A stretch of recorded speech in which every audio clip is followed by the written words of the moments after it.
I just faced my worst nightmare. Not a storm, not the sea itself, but something far uglier. It came at dawn, sliding into my harbor like a thief in broad daylight. A yacht, gleaming white, 3 decks high, polished like a wedding cake, eased up to my grandfather's dock as if it owned the place. The engines hummed with that smug kind of wealth that doesn't ask permission. I stood on the porch, coffee steaming in my hand, salt wand in my face when they came off that boat. 3 of them, 2 in suits, the kind of thin city cloth that never saw a drop of brine in its life, and a 3rd man with a leather briefcase clutched like a weapon. A lawyer. They didn't look at the water, they didn't look at the sky, or the gulls wheeling overhead, or the old timbers of the dock that had stood against 70 winters. They looked only at me, as if sizing up an inconvenience. The one in front, tall, tan, wearing sunglasses even in the gray morning light, lifted the briefcase, snapped it open, and pulled out a neat sheaf of papers. His voice carried across the water, smooth and sharp. "Sir, this dock is now part of Harbor Commons, filed and recorded as of last week. Your access ends today." Just like that. My family's dock, the one my grandfather built board by board in 1952, reduced to a clause on a page. I didn't answer, not yet. The words caught in my throat like a fishbone. The taller suit smirked, gesturing toward the weathered pilings beneath their glossy shoes. "Unsafe, out of code. Community project will replace it. You'll thank us someday." Behind him, the yacht idled, its reflection glittering on the tide, arrogant and loud against the quiet little cove. The gulls screamed overhead like they knew an invasion was underway. I sipped my coffee, slow and steady, let them think I was calm. Inside my chest, though, the tide was rising, because I knew something those men in suits didn't. This dock wasn't just wood and nails, it was blood and memory. A promise passed down, and if they thought a few pieces of paper could wash that away, they were about to learn how wrong they were. The harbor has a smell you never forget. Salt and pine, diesel and fish guts, sunlight baked into creosote pilings. It gets under your skin and stays there. Folks who only pass through think it stinks. Folks who belong here, we breathe it like church air. From my porch I can see the curve of the cove, the sandbar that juts out like a bent finger, the gulls drifting on the thermals. Out beyond that, nothing but the steel-gray expanse of Lake Michigan. On good days it's flat as a mirror, on bad days it rears up like an angry god. Today it was calm, deceptively calm. That dock they tried to steal, my grandfather built it with his own hands. Oak beams hauled down from the ridge, iron spikes blackened from the forge, rope burned from salt and time. He drove the pilings in during the summer of '52, standing waist-deep in the shallows with nothing but a hammer, a borrowed skiff, and stubbornness. Folks laughed at him back then, said the lake would chew it up and spit it out, but winter after winter, storm after storm, it held, stronger than the shiny prefab piers that came later. My grandfather had a saying. He always had sayings. This one he'd mutter whenever the waves slammed hard against his handiwork. "The sea takes what you don't hold on to." That's why he never let go, and why neither will I. When I was a kid, this dock was my world. I learned to tie a cleat hitch on those weathered planks, learned to throw a crab pot, learned to balance on the railing and dive into water so cold it made my teeth ache. My grandfather's voice was always there behind me, steady as the tide. "Keep your feet under you, boy. The lake doesn't forgive stumbles." He's been gone 20 years now, but some mornings I still hear him in the groan of the timbers and the slap of water against the pilings. That dock is more than a stretch of wood. It's the heartbeat of this place. And that's what those men in suits will never understand. They think it's real estate, a line item on a ledger, a tract on a map. They don't see the hands that bled to build it, or the boots that wore smooth grooves into its boards, or the way the sun sets between the 2 end posts in late July, painting the whole cove in fire. They don't see legacy, they see leverage. This harbor, this little patch of Michigan coast, was supposed to stay quiet. That's why my grandfather settled here. He could have gone inland, bought more acres for less money, but he wanted the water, the stillness, the sound of gulls instead of traffic. He wanted a place where time moved slow, where neighbors nodded from their porches instead of honking horns. For decades, it worked. Nobody bothered us. Nobody even cared what sat out here at the edge of the map. Then came the new money. Weekenders from Chicago buying up summer homes. Developers sniffing around, seeing dollar signs instead of driftwood. And now, a yacht at my dock. Men with briefcases, lawyers citing community projects. They want to turn this ridge into a marina, a polished playground for people who will never know the bite of a December gale, or the joy of pulling a net full of perch before dawn. I set my empty coffee cup down on the porch rail, running my hand along the grain of the wood, weathered, scarred, still standing. This place is not theirs to take, and if they think I'm just some stubborn man clinging to rotten boards, they're about to learn how deep these roots go. The first shot wasn't fired from a boat or a gun. It came in an envelope, a neat white letter, HOA letterhead embossed in blue ink, Sable Shores Homeowners Association. The words dripped with polite menace. According to them, my dock was out of compliance with community safety standards, a hazard, a liability, a stain on their vision of a unified coastal aesthetic. I read it once. Then I used it to start the fire in my wood stove. The second letter arrived a week later. Same tone, same veiled threats. Only this time, they included photographs, my dock, my boathouse, even the pile of rope coils stacked by the shed. They'd circled the problems in red ink like a schoolteacher grading homework. Remove the dock voluntarily, it said, or the association will pursue corrective action. Corrective action. I laughed out loud when I read that phrase.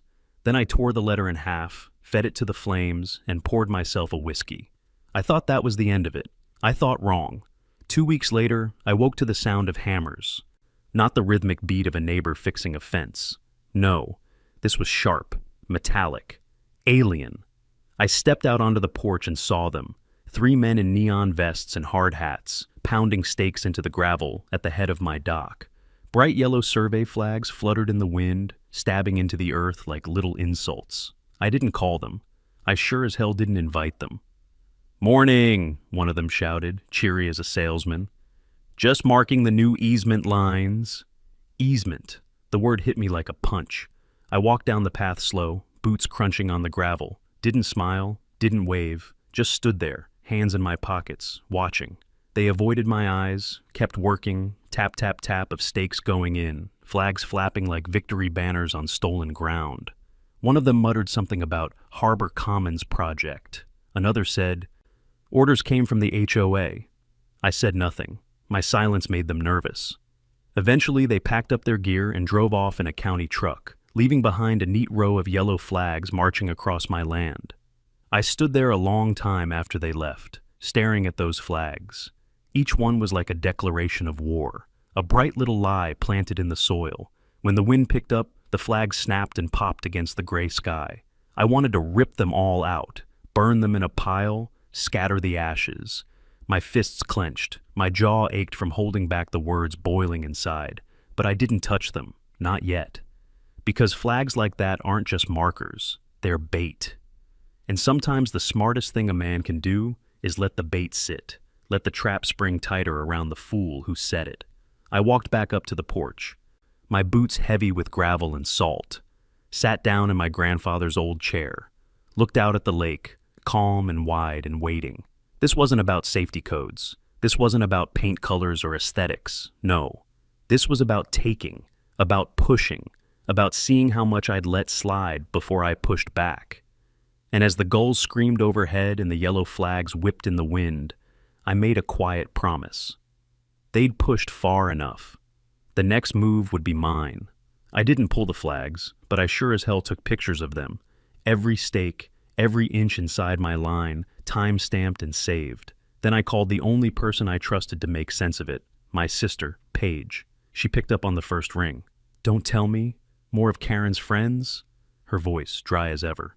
Paige works down at the county recorder's office, which makes her more dangerous than a lawyer or a cop.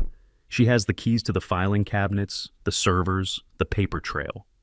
"Survey crew this time," I said. Left me a row of flags like birthday candles. I could hear her typing already, her nails clicking on the keyboard. "Hold on," she muttered.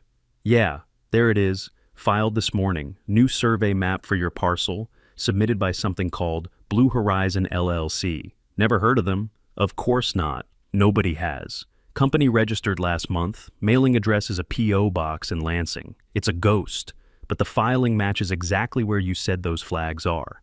My stomach went cold. So, they're not just bluffing. They're trying to rewrite the map. Exactly. Legally slice off the dock and front lot. She sighed. Cole, this isn't an HOA nuisance letter anymore. This is a land grab. I leaned against the porch post, staring out at the dock, the yellow flags flapping like teeth in the wind. Who's behind it? Her keyboard rattled faster, then a pause. Well, you're not going to like this. Guess who signed the HOA notices tied to the filing? I already knew the answer before she said it. Karen Sunshire? Bingo. I let out a long breath. She's not just playing HOA queen. She's using it as a crowbar. Paige's tone hardened. I dug deeper. Karen didn't just buy her house here for the lake view. She worked as a land acquisition consultant for a mining conglomerate out west. Her job was to pry land out of families who didn't want to sell. She's done this before, Cole. Many times. The pieces snapped together in my head. The HOA letters, the survey flags. The shiny yacht parked like it owned the place. This isn't about building a park, I muttered. Nope, Paige said. It's about resources. What's under the ground, what's offshore, whatever she's after, it's big. I rubbed my jaw, tasting salt in the air. Grandpa always said this ridge sat on iron veins. Thought it was just old-timer talk. Not just iron, Paige said. The geological maps show rare earth traces too. Strategic stuff. If Karen's connected to mining money, this isn't about your dock. It's about locking down the whole shoreline. I looked at the dock, weathered and scarred, the flags marching across it like an invading army. Suddenly, it all made sick sense. Then my dock's the key, I said. Exactly. Without access through your parcel, the plan stalls. With it, they carve up the coast before anyone notices. I could hear her tapping again, frustration in every keystroke. Cole, you need to be careful. These people aren't HOA busybodies with rulers. They've got investors, lawyers, and hired muscle. They'll lean on you hard. I know. And Cole, her voice softened. They'll come back. Soon. I closed my eyes, hearing the gulls cry, the water slap against the pilings. They would come back. With more flags, more papers, more suits, more muscle. But they didn't understand one thing. This dock wasn't a line on a survey. It was my grandfather's blood, my childhood, my promise. And if they thought they could take it with paperwork and intimidation, they'd learn what happens when you corner a man who has nothing left to lose. The yacht came back 3 days later, not at dawn this time, but in the hard light of afternoon when the lake was bright and merciless. I heard it before I saw it, the throaty churn of engines built for show, not work. By the time I reached the porch, it was easing into my cove like a shark nosing into shallow water. And this time, the queen herself stepped ashore. Madeline Cross. She wore a scarlet raincoat over a white silk blouse, the kind of outfit meant to draw eyes even under a slate-gray Michigan sky. A gold brooch pinned at her collar winked in the sun. Her blonde hair was perfect, sprayed into submission against the lake wind. She carried herself the way generals walk through conquered cities, calm, unhurried, already convinced the land belonged to her. 2 men in suits flanked her, each holding tablets and folders like weapons. Behind them, 2 bulked-up security contractors followed. Tactical pants and tight polos, necks as thick as pilings. One had mirrored sunglasses that reflected the dock, back at me in tiny warped fragments. The whole crew stepped onto my grandfather's dock, as if they owned it. I didn't move. I stayed on the porch, leaning against the same cedar post my grandfather had set 60 years ago, one hand in my pocket, the other resting on the rail. Let them come to me. Madeline stopped halfway down the dock, heels clicking sharp against old wood, and smiled. It wasn't a friendly smile. It was the kind of smile wolves give before they bite. "Mr. Mercer," she said. Her voice was smooth, almost pleasant, but under it ran steel. "At last we meet in person." I didn't answer, not yet. She gestured toward the suits beside her. "We've been reviewing the new survey. As you've probably heard, your dock and part of your frontage now fall within the community easement. It's time we formalize the transition." The taller of the suits lifted his tablet like a preacher holding up scripture. I could see my dock highlighted in red on the screen, carved out like a slice of pie.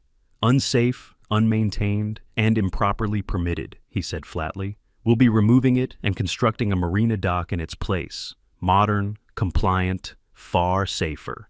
One of the security men shifted his stance, folding arms thick as ropes. They weren't here to negotiate. They were here to deliver terms. I took a slow sip of coffee, said nothing. The silence stretched long enough that even Madeline's smile faltered. "Mr. Mercer," she said again, voice sharper, "this isn't personal, it's progress. You can either cooperate and be compensated, or stand in the way and face legal consequences. I would advise the former." Her investors nodded, rehearsed and stiff. I finally spoke, my voice low and steady. "This dock isn't for sale." The words hung in the salt air, heavy as iron. Madeline's eyes narrowed. "Everything is for sale. You'll see that soon enough." She turned then, motioning to her people, and they walked back down the dock toward the waiting yacht. Their shoes clicked on the planks, echoing like gunshots. Before stepping aboard, she glanced back at me one last time. That smile returned, but this time it carried something colder, a promise. I stayed on the porch, watching until the yacht swung wide and its engines faded to a distant hum. Only when they were gone did I breathe out, because now I knew. The HOA letters and survey flags weren't just tests. They were the opening moves of a siege, and Madeline Cross hadn't sailed into this harbor to negotiate. She'd come to conquer. When Madeline's yacht slid back out of the cove, I knew something permanent had shifted. The letters and flags were just paper cuts. Now she had stood on my dock in silk and gold, smiling like she already owned it. That wasn't a warning, that was a declaration. And if I wanted this fight on my terms, I had to get ready before she came back. Tess didn't ask why. She saw the look in my eyes and simply rolled up her sleeves. We dragged crab pots, a busted mower, and a heap of rusted anchors out of the garage until the floor was bare concrete. A sheet of plywood across 2 sawhorses became our table. On it, she arranged 3 monitors, a network recorder, and a mess of wires that only she could tame. The smell of dust and motor oil mixed with the sharp tang of solder as she bent over the setup, her ponytail brushing the keys. "Power, then eyes, then teeth," she said, her voice calm and steady, the same tone she'd used years ago, back when we were broke and fixing things out of scrap. By the time I came back with coffee, the cameras were already alive. One pointed down at the gate, another watched the porch, a third covered the dock, and a fourth hid inside an old buoy lamp down at the piling. On the screens, our world bloomed in 4 neat quadrants: gravel, timber, water. Nothing could move out there without us seeing it. "Local recording only," I told her. "If they cut the net, we still have proof." "Done," she said without looking up. Her fingers moved fast. 30 days retention, mirrored every night. Paige gets a backup copy. Next came the drone. Not some toy from the mall, but a heavy quad with a spotlight Tess had cobbled together from salvage, sheet metal, and stubborn genius. When she powered it up, the beam flared so bright it turned the far end of the dock into midday. The whine of its props filled the garage, high and hungry. We tested the overlay for the live stream, too. Tess had built a simple frame: Mercer Dock, private property, not for sale, with a timestamp stamped bold in the corner and a scrolling banner linking straight to the county plat map. If they came at night, if they tried to twist the story, the world would see the truth as it happened. By dusk, we had added more layers. Floodlights mounted on the eaves, a marine horn wired to a switch, and an outdoor speaker tied to a microphone so my voice could roll across the cove like a thunderclap. I tried it once, speaking low into the mic. "You are trespassing on private property. Your actions are being recorded." The sound carried so far a pair of gulls lifted off the piling and vanished into the gray sky. But the heart of our defense sat in the boathouse, the old diesel winch my grandfather had anchored in concrete 40 years ago. Its cable was as thick as my thumb, its engine still faithful after decades. I primed the choke and started it. The rumble filled the floor and my chest with vibration, a steady, patient thrum like a giant clearing its throat. We routed the cable through the hidden slot in the wall, out to a steel anchor sunk beneath the dock. If they brought trucks to rip the gate out, they'd be pulling against a machine designed to drag trees off mountainsides. "Your granddad would like this," Tess said softly as she watched the line go taut, humming with quiet power. We cut the engine to save fuel. The smell of hot diesel lingered in the air, sharp and comforting. Everything felt ready.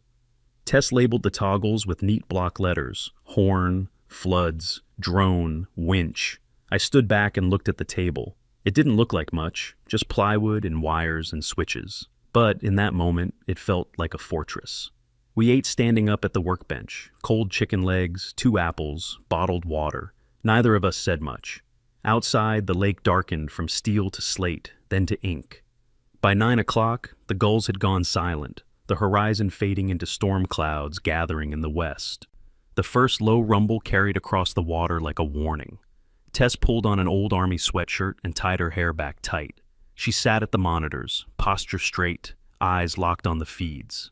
I poured coffee into a thermos and set it beside her. The horn waited under the porch, the drone crouched on its pad, the winch cable hidden like a coiled serpent. "What if they have a warrant?" she asked finally. "Paige is watching filings," I said. "If a judge signs anything touching our parcel, we'll know in minutes. Tonight, they're bluffing. And if they cut the power..." I looked at the generator in the corner. "Then we turn the night into day."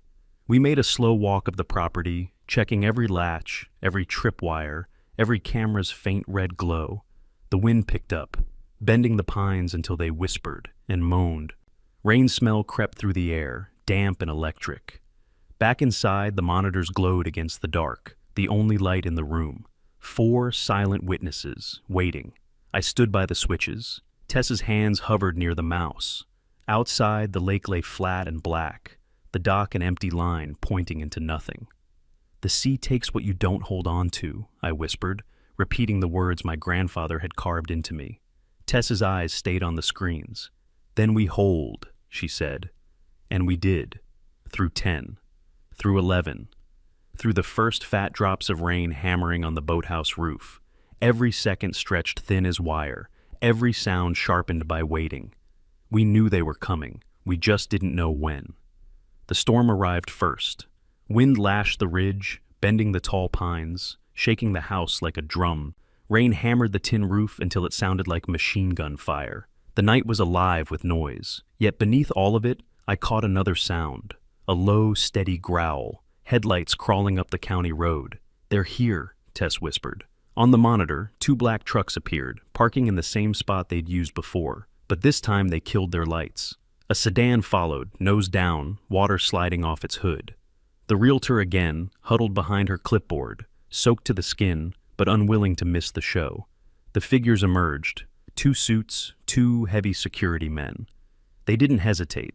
They moved up the driveway, heads low against the rain, bolt cutters glinting under the occasional flash of lightning. The gate creaked when they pushed it. It swung open a few inches until the loose chain caught. They saw the padlock hanging there like an afterthought. Easy pickings. One guard lifted the cutters, jaws ready to bite. That's when the little alarm tripped. A chirp in the workshop, sharp as a sparrow. "Now," I said. Tess clicked her mouse. The drone rose into the storm with a silent whine, spotlight snapping on like the hand of God. The yard exploded in white. The men froze, blinded, caught mid-step in the beam. Rain glittered in the air around them like shards of glass. At the same time I threw the switch. Floodlights roared to life. Horns screamed across the cove. The world went from black to unbearable brilliance in an instant. The suits staggered back, hands up against their faces. One guard cursed and covered his ears. The other aimed his pistol skyward and fired at the horn. The second blast drowned under thunder. My voice rolled through the speaker, calm, steady, amplified against the rain. "You are trespassing on private property. Your actions are being recorded and broadcast live." They faltered. I could see it. The shift from arrogance to confusion. They hadn't come for a fight in the light. They'd come for a quiet removal, a quick show of force. Instead, the storm itself seemed to side with me, lightning splitting the sky, thunder shaking the dock beneath their feet. One of the suits yelled something at the others, his words lost in the storm. He pointed toward the truck. A decision was made. The bigger guard broke into a run, mud flying, boots pounding back down the driveway. A moment later, the roar of the Ford F-350 cut through the rain. Its lights flared bright, tires spinning as it reversed hard toward the gate. "They're going for brute force," Tess said. The driver threw a heavy chain from the bed. The men hooked it around the iron gate, linking my grandfather's work to the snarling machine. The truck screamed, wheels spitting mud, straining to rip the posts from the ground. The gate groaned, hinges screeching under the pressure. I felt the moment like a punch to the gut. They were tearing at more than steel. They were tearing at history, at the bones my grandfather left me. But I was ready. I flipped the breaker, and the diesel winch came alive with a thunder of its own, a slow, relentless rhythm against the chaos. The cable drew taut, humming, anchoring the gate to the earth itself. The truck howled, its engine screaming in redline fury, but the gate held, a duel in the storm, horsepower against legacy. For a moment, it was dead even. Then the Ford's tires spun uselessly in the mud, water spraying high. The driver let off, engine coughing, hood trembling with the effort. My winch chugged on, steady and immovable. The men stood in the floodlights, soaked, defeated, staring at the steel cable that had appeared from nowhere to ruin their plan. And then, out of the second truck, a new figure emerged. An umbrella opened against the rain, black and defiant. A scarlet raincoat caught the light. Madeline Cross. She walked forward through the mud like a general on campaign, her face carved into ice, her eyes locked on my cabin. Her men clustered close, miserable and wet, but she alone looked energized by the storm. This wasn't the end of their raid. It was only the beginning. She came into the light like she owned it. Rain hammered down, her black umbrella shaking in the wind. But she walked as if the storm parted for her. The red raincoat clung to her shoulders, the kind of garment you buy in New York, not at a bait shop. Her men closed ranks, shielding her like bodyguards around royalty. Madeline Cross, HOA president, ex-corporate shark, now queen of this soaked little hill. She had waited in her truck, letting her pawns take the first bruises. Now, with her gate chained to my winch and her men dripping in the floodlights, she stepped forward to take the board herself. She stopped 5 feet from the porch camera. The rain slicked her face, but her eyes never left the lens. She knew exactly where to stand, close enough to be seen, close enough to be heard. "Mr. Mercer," she said, her voice cutting through the storm, cold and precise. "This is over. You've had your fun with your gadgets, your lights, your theatrics. But it ends tonight." Her tone was pure condescension, the same she'd used in her letters about my grass, only sharper, laced with threat. I leaned into the mic, my words booming from the porch speaker. "Get off my property, Madeline." She tilted her head, smirk curling on her lips. Then she raised her phone, screen glowing through the rain. "This isn't your property anymore," she said. "The survey has been filed and accepted.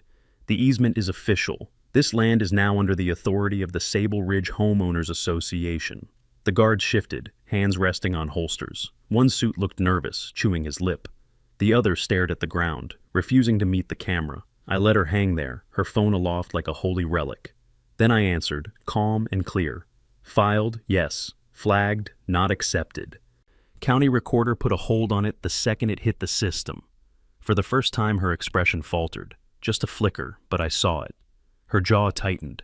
She recovered quickly, lowering her phone and taking a step closer.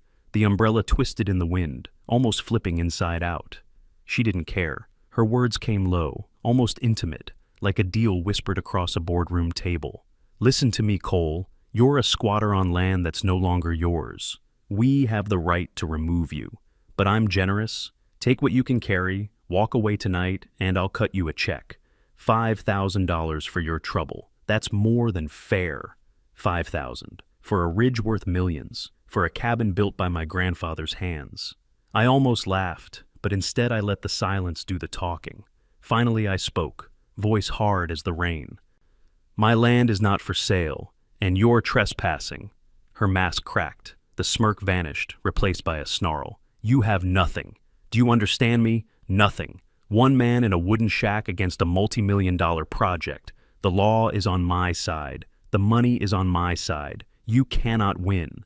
She jabbed a finger toward the camera, her words riding the thunder. "We tried being reasonable. Now we're done. We will move you by force if we must. And when we do, the sheriff will arrest you for obstruction. No one will help you. No one will even know what happened until it's over." The guard on her left unfastened the strap on his holster. Not subtle, a promise. I let my voice fall lower, calm, unshaken. "You love paperwork so much, Madeline. Let's look at some." Her eyes narrowed. She hadn't expected that. I stepped out of the garage into the downpour, carrying the green metal ammo can. Rain plastered my shirt to my skin, but I didn't care. I walked to the hood of their truck, each step lit in the floodlights, each one measured. Tess watched from the window, unseen, her rifle steady. The security men stiffened, ready. But I didn't carry a weapon. I set the ammo can down with a heavy clang, the sound echoing over the storm. Their eyes followed my hands like predators waiting for a move. I unlatched the lid, pulled out a clear plastic tube, and slid the old vellum map free. The storm pressed close, thunder grumbling over the ridge as I unrolled the sheet across the wet metal hood. The ink glistened under the rain, thick lines and careful notes drawn by my grandfather's steady hand. "This," I said, voice carrying through the speaker, "is the original plat map for this ridge, hand-drawn, filed, and recorded 60 years ago by the county's chief surveyor, my grandfather." I traced the bold line that marked my property, anchored by the split oak and the granite boulder. Then I pulled a pink flag from my pocket, still muddy from the ground, and slapped it onto the map. "And this is where your fake survey puts the line, 50 feet inside my land. A fraud. A felony." The suits leaned in despite themselves, eyes flicking from vellum to flag to Madeline. They understood instantly. One swallowed hard. The other stepped back, boots sinking deeper into the mud. I wasn't finished. "My sister works at the recorder's office. She scanned your fake filing the moment it hit her desk. She also scanned this." I tapped the map, rain dripping from my finger. "She's been on the phone with the sheriff for the last hour." The color drained from Madeline's face. For the first time, real fear cracked through the polish. Her umbrella slipped a little in her grip. She tried to speak, to threaten, but the words stuck. And then, as if on cue, a new sound rose from down the mountain. Engines. Heavy ones, more than one. A convoy grinding up the switchback road, headlights cutting through the rain. Her men turned, staring down the hill. The suits paled, muttering curses under their breath. The guards shifted, uneasy. Madeline's face twisted, eyes darting back to me. "What is that?" one of the suits shouted. I let a small, grim smile curve my lips. "That's the law you've been quoting all night." The engines grew louder, climbing closer, steady as justice. And in that moment, with her fake papers wilting in the rain and my grandfather's map shining like truth under the floodlights, Madeline Cross finally looked small. The sound of those engines climbing the ridge should have been salvation. To Madeline and her crew, it should have been backup, authority, a cavalry charge in the rain. But fate, or maybe something older and meaner than fate, had other plans. The convoy's headlights glowed halfway up the switchback when the night cracked open with a sound older than engines, a deep groaning, a snap like the breaking of God's own bone, then the thunderous crash of something massive rolling down the mountain. The ridge shook beneath my boots. The floodlights caught the spray of branches, the plume of earth thrown high as a giant white pine gave up its century-long fight with gravity. It slammed across the narrow road below, roots twisting like the tentacles of a drowned beast. Sparks lit the dark as power lines snapped like whips. Then silence, heavy and final. The headlights of the convoy froze, brake lights flaring. Trapped. No way forward, no way back. Madeline whipped her head toward me, her perfect mask cracking, water dripping off her face. "What was that?" she demanded, though her voice shook.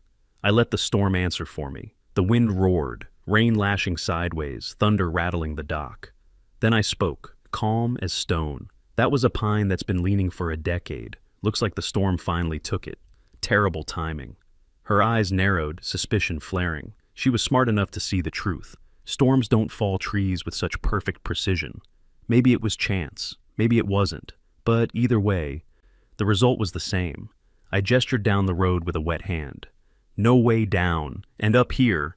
I thumbed toward my cabin, the floodlights blazing, the winch cable still taut against her truck. "No way forward." Boxed in. Her men shifted uncomfortably. The suits looked at each other, panic creeping into their polished faces. They were businessmen, not soldiers. They wanted no part of this. Already I could see the cracks. One raised his hands, already rehearsing excuses. The other took a nervous step toward the glow of approaching flashlights climbing on foot. But Madeline, she wasn't ready to fold. She pulled herself taller, umbrella abandoned in the mud, hair plastered to her forehead. Rage burned through her eyes. "You think you've won?" she spat. "You think some old paper and a fallen tree changes anything? I have the capital. I have the permits. I have the men." She jabbed a finger at me, trembling with fury. "You're finished. One way or another, you're finished." Her last loyal guard took the cue, his hand dropping to his pistol, frustration plain on his face. The storm pounded, the night alive with flashing light and shrieking wind. But his movement was crystal clear. "Don't," I said, voice flat, hard as steel. It wasn't a shout, just a command, and he froze.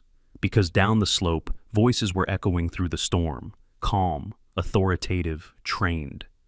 "Sheriff's Department, announce yourselves!"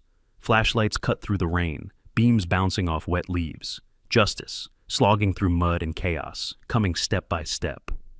The investors backed away from Madeline as if she carried the plague. Their hands shot up, their words tumbling out in panicked confessions. "We didn't know. She handled the filings. We thought it was legal." One of the security men lifted his arms too, surrender plain in the way his shoulders sagged. Only Madeline and her hot-headed guard remained defiant, soaked, shivering, caught in the harsh white glow of my floodlights.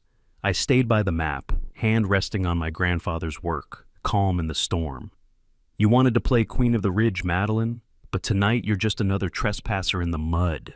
Her lips curled, a last shred of arrogance sparking through the fear.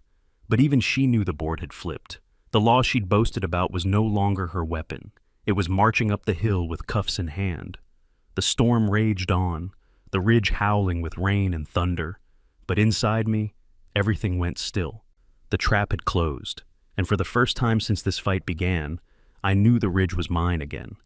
The storm hadn't broken. It was still raging, hammering the ridge with wind and rain.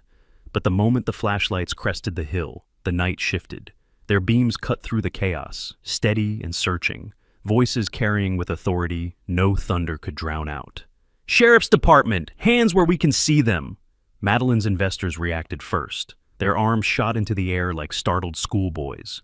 One even stumbled forward, tripping in the mud, desperate to reach those lights. "We didn't know!" he shouted, words tumbling over themselves. "She said it was all legal. We were misled."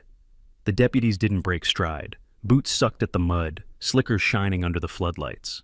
At their head was Deputy Miller, broad-shouldered, steady, the kind of man carved from this land. I'd known him since I was a kid. He used to drink coffee with my grandfather at the diner every Friday. His gaze swept the scene in one practiced arc. The chained gate, the cable humming with tension, the truck mired in mud, the floodlit cabin, and the miserable cluster of people in the yard.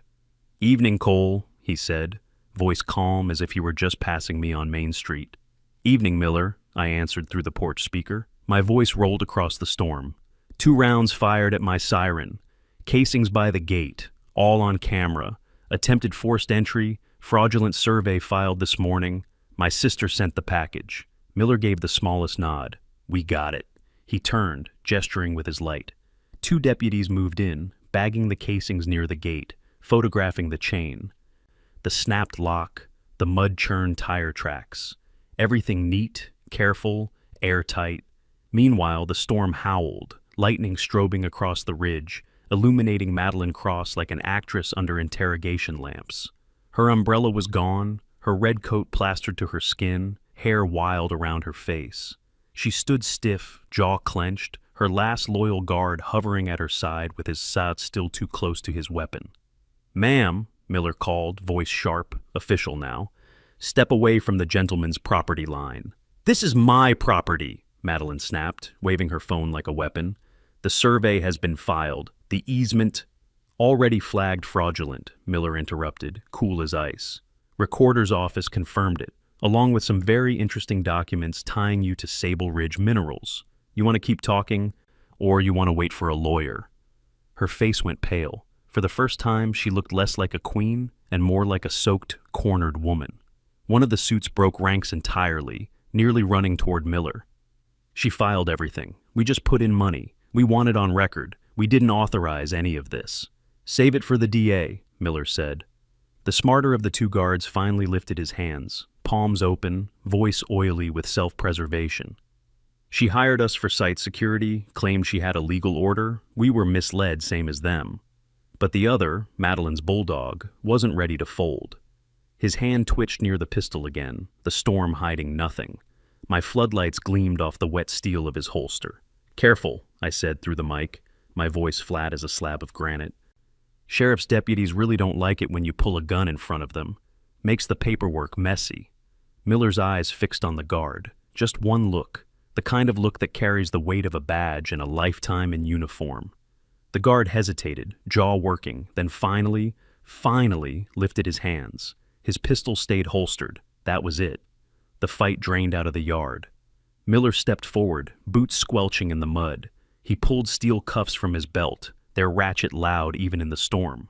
"Madeline Cross," he said, voice ringing formal, "you are under arrest for conspiracy to commit fraud, filing false documents, criminal trespass, and attempted illegal eviction."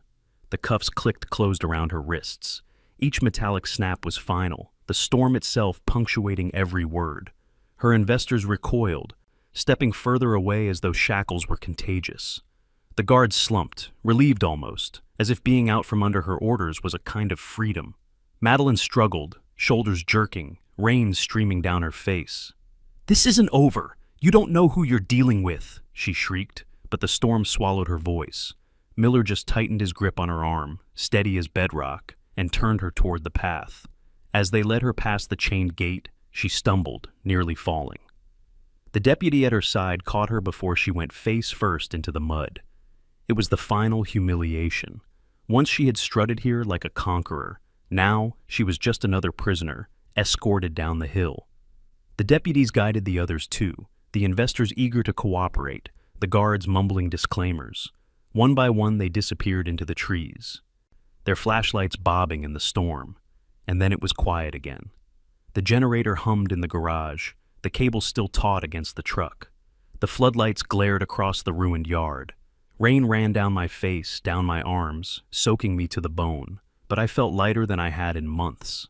On the porch, Tess opened the door. She stepped out with a blanket draped around her shoulders, eyes tired but steady. The fight in her had never wavered, but now relief softened her expression. She looked at me, and I looked back. The ridge was ours again. Not legally yet. There would still be hearings, filings, court dates, but the real battle had been fought here, in the mud, under the storm. And we'd held. The law had arrived, not as Madeline imagined, not as her weapon, but as mine. By dawn, the storm had blown itself out. The ridge was quiet again, washed clean, the air sharp with the smell of wet pine and dark earth.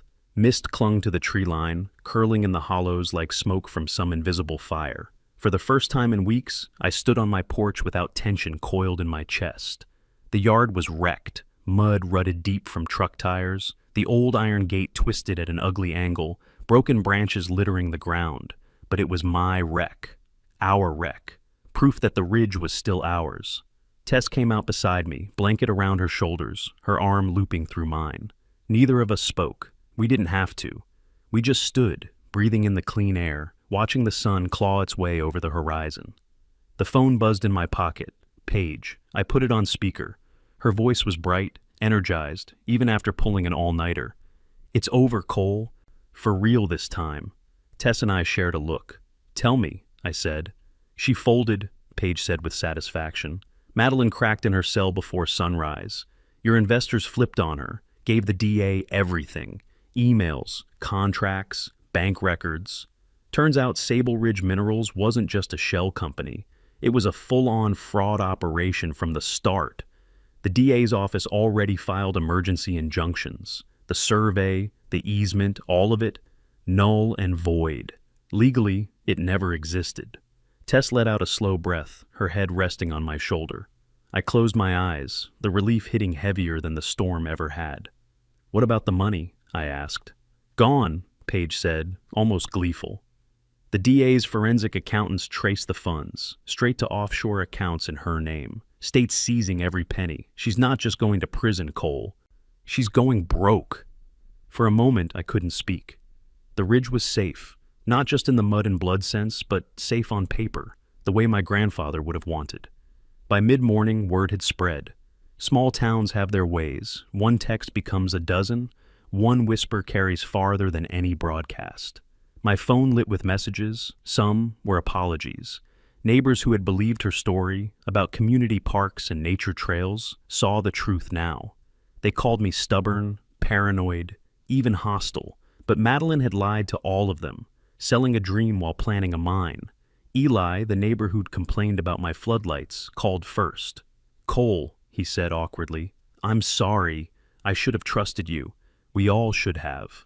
He wasn't the only one. Offers rolled in, chainsaws for clearing the fallen pine, trucks for hauling scrap, strong backs for setting the posts of a new gate. They understood now that my fight hadn't been selfish. It was for the ridge itself. For all of them. I walked the property line that afternoon, boots sinking into damp earth, hand brushing the old landmarks. The split oak, the granite boulder, the iron stake my grandfather had driven into the ground. He'd known this ridge wasn't just real estate. It was memory. It was promise. And for the first time in months, that promise felt secure again. Back at the porch, Tess set 2 mugs of coffee on the rail. We stood there in the calm, the steam curling upward in the cool morning. She leaned against me, quiet. "You did it," she whispered. I shook my head, smiling faintly. "We did it. You, me, Paige, even Miller. Madeline thought the law was a weapon to bludgeon us with. She never understood. It can be a shield too, and sometimes a scalpel, cutting out rot clean." The ridge stretched before us, hills rolling green, the lake gleaming silver in the early light. For once, no black trucks waited on the county road. No pink flags scarred the earth. Just quiet, earned quiet. The fight had been long, brutal, and muddy, but we had held. And in the end, the ridge was still ours. By evening, the ridge was quiet in a way it hadn't been for months. No engines, no chains, no floodlights glaring against the storm. Just the slow drip of rain from pine needles, the chorus of frogs down by the creek, and the steady hum of the generator winding down after a long night's work. I sat on the porch steps with a fresh mug of coffee, the steam curling up into the cool air. Tess was inside, finally asleep on the couch. Her hair still damp, but her breathing deep and even. Paige had gone home to rest, after staying awake half the night, feeding information to the sheriff. For the first time since Madeline Cross drove her shiny SUV up this mountain, I felt the weight slide off my shoulders. I thought about my grandfather. I could almost see him leaning against the porch post, arms crossed, watching the ridge with that half-smile of his. He built this place with his own 2 hands, and when he was gone, he left me more than a cabin and a few acres. He left me a charge. They don't make more land, Cole. Don't let anyone take it from you. I used to think those words meant holding on to dirt and trees. Now I understood better. It wasn't just the soil, it was the principle. The fight wasn't about one man against a mining company. It was about standing your ground when someone powerful decides you're expendable. It was about refusing to be erased. Madeline thought she could use paperwork like a weapon. She thought signatures and filings could steal what decades of sweat and memory had built. But she never counted on resistance. She never counted on a family that understood both sides of the law, or a community that could wake up fast once they saw the truth. The ridge wasn't just mine. It never was. It belonged to every neighbor who realized they'd almost lost it. It belonged to Tess, who turned a basement workshop into a fortress and never once faltered. It belonged to Paige, who waded into county records like a soldier on the front line. It even belonged to Miller, steady as bedrock, who reminded me that the law can still work when you drag the truth into the light. And maybe, in some quiet way, it belonged to the storm, that wild force that toppled the pine at just the right moment, sealing the trap I'd prepared. Nature itself seemed to say, not here, not this ridge. As the last of the clouds drifted west, the stars came out sharp and bright. The air smelled of wet earth and wood smoke. My yard was torn up, the gate bent, the mud deep. But it was ours. Every scar out there was proof of what we endured, what we defended. I sipped the coffee, listening to the forest breathe. For the first time in weeks, there was no tension in my jaw, no coiled spring in my chest. Just quiet. Hard-earned, well-deserved quiet. How far will a man go to defend his home? I knew the answer now, as far as it takes. Not because the land itself is priceless, but because of what it represents. Memory, legacy, the promise that some things are worth fighting for, no matter the cost. The ridge will outlast me, just like it outlasted my grandfather. But tonight, under the clean sky, I knew this much. It was safe. It was free. And for as long as I drew breath, it would stay that way. Tess stirred inside, mumbling in her sleep. I set down my empty mug and went to join her. The fight was over. Tomorrow would bring repairs, court dates, rebuilding. But tonight, the ridge was quiet. Ours. And that was enough.